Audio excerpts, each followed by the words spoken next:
Jadi banyak sekali hari ini umat Islam mengalami pergeseran terhadap apa yang menjadi tujuan hidup ini.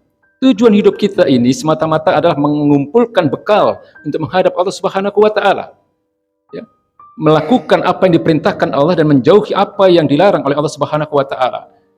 Mencari ridha Allah, mengejar ridha Allah, bukan semata-mata mencari kebahagiaan dunia.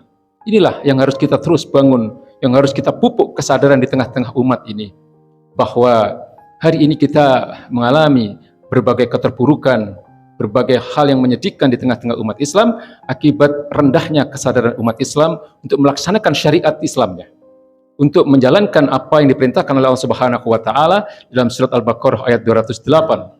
Ketika Allah Subhanahu wa taala berfirman, ya ayyuhalladzina.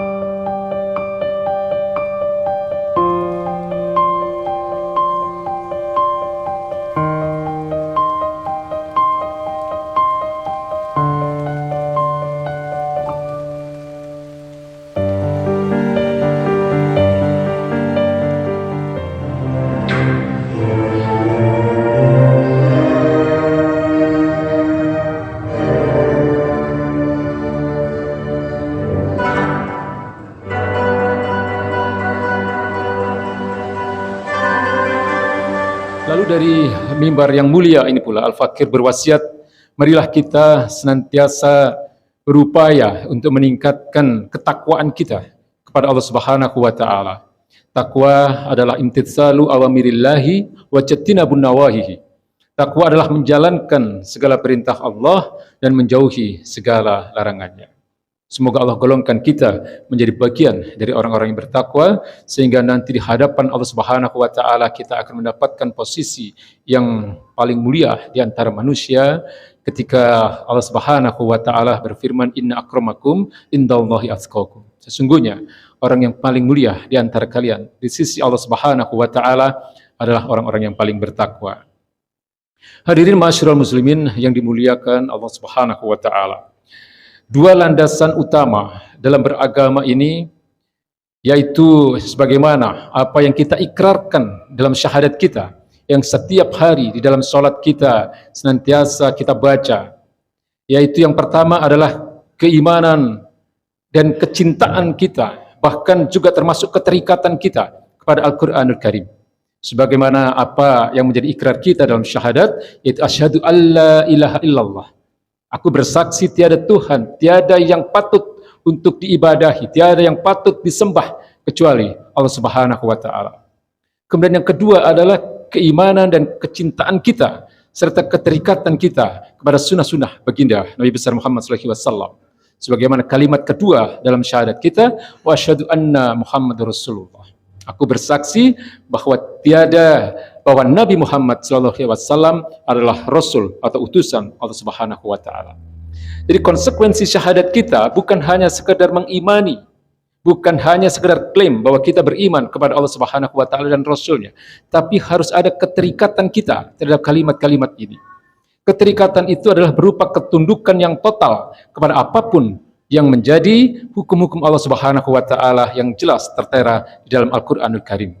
Dalam Al-Qur'anul Karim bukan hanya berisi tentang persoalan-persoalan yang terkait dengan akidah, bukan hanya terkait dengan persoalan-persoalan sejarah, bukan hanya terkait dengan persoalan-persoalan akhlak, tapi juga di sana ada hukum-hukum Allah Subhanahu wa taala yang termaktub dalam berbagai perintah maupun larangan-larangan Allah Subhanahu wa taala.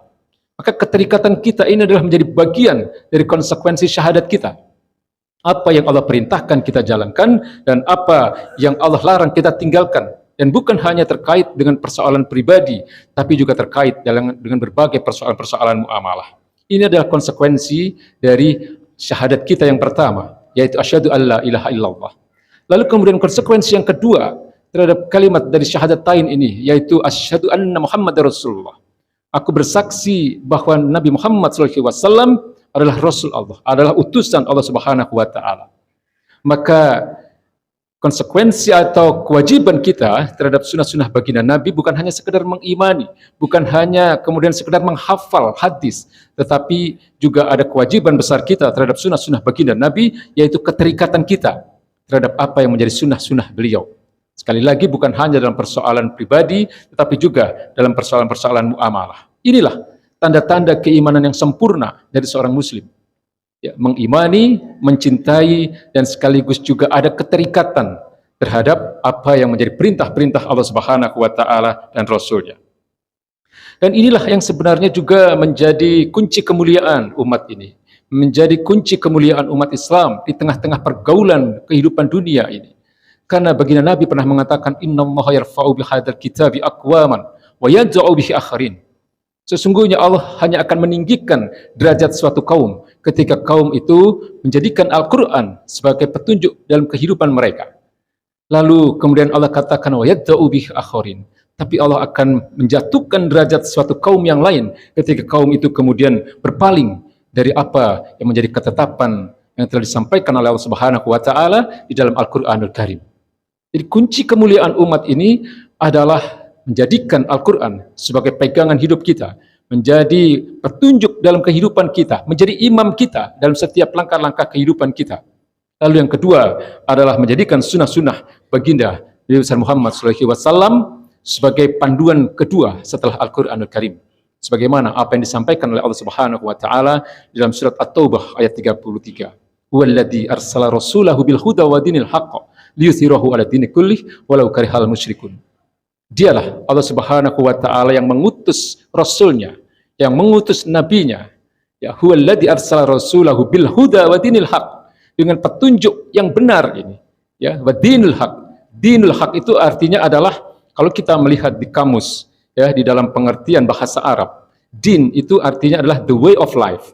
Ya, petunjuk kehidupan, bukan sekedar agama sebagaimana yang seringkali diterjemahkan oleh sebagian umat ini.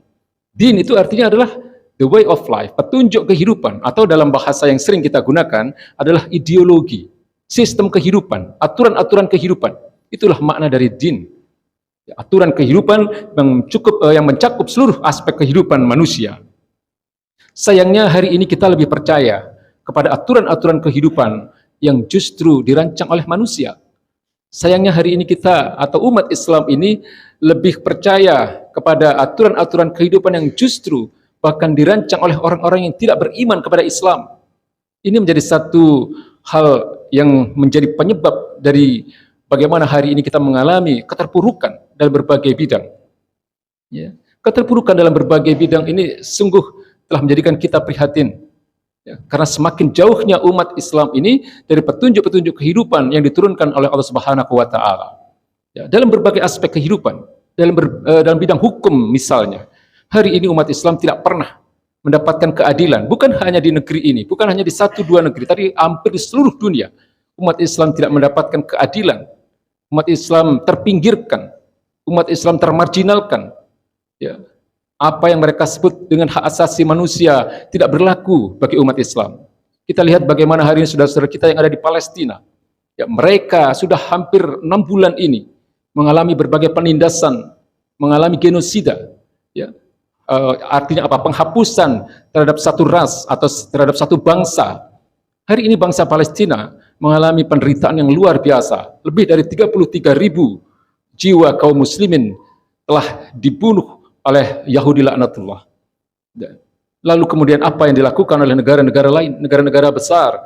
Ya, mereka hanya mengucapkan atau memberikan kutukan ya, terhadap apa yang dilakukan oleh Israel Yahudi ini.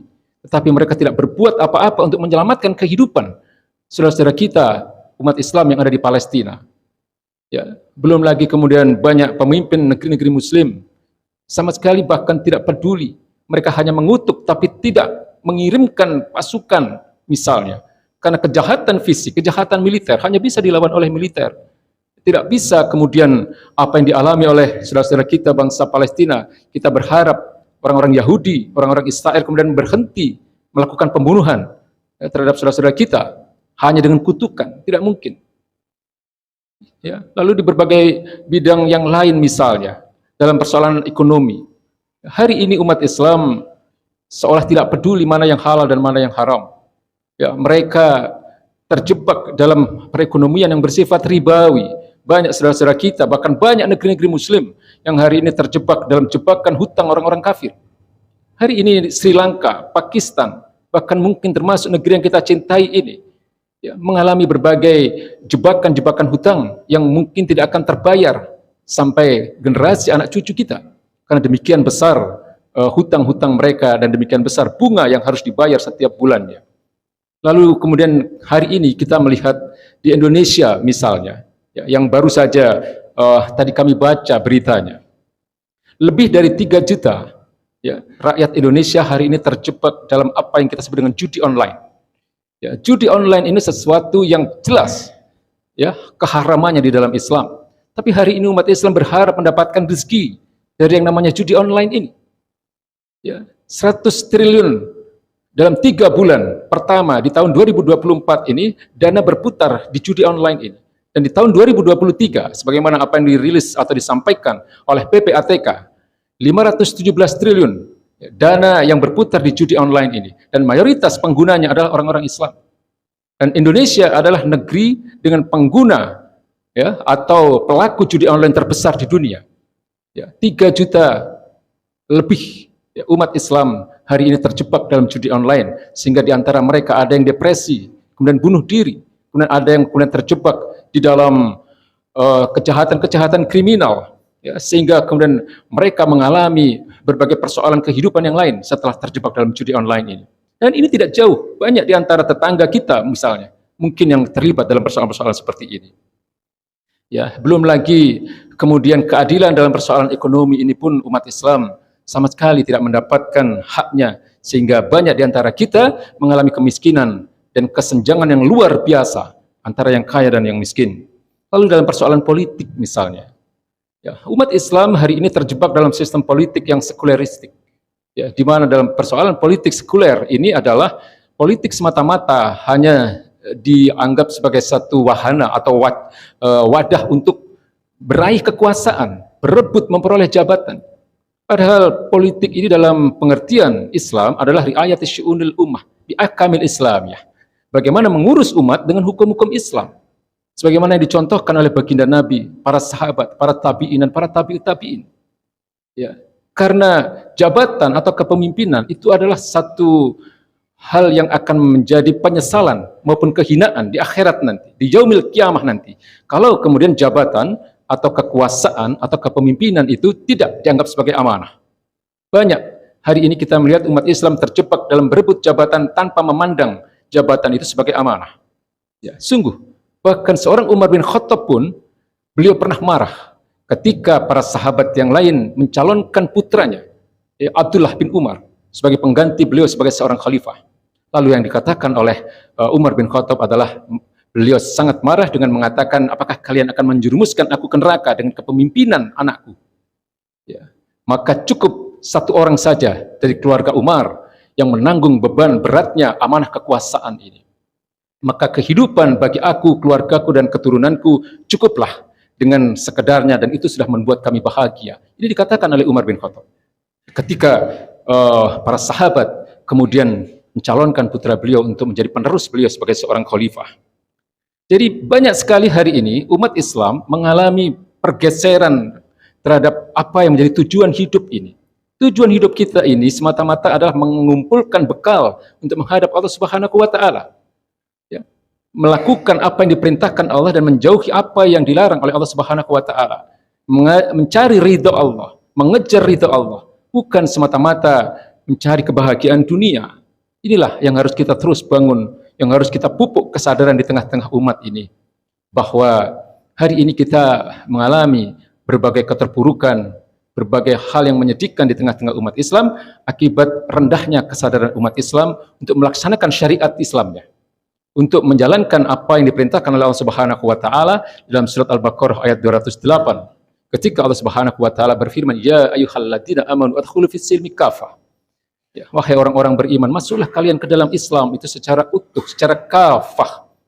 Ya, secara kafah artinya bukan hanya beriman, bukan hanya kemudian melaksanakan ibadah-ibadah ritual, tetapi yang lebih penting dan menjadi kewajiban yang lebih besar adalah menjadikan syariat Islam, menjadikan Al-Quran sebagai tuntunan kehidupan bagi kita dalam seluruh aspek kehidupan. Lalu Allah katakan, wala tattabi'u khutuwatis syaitan, innahu lakum aduwwum mubin.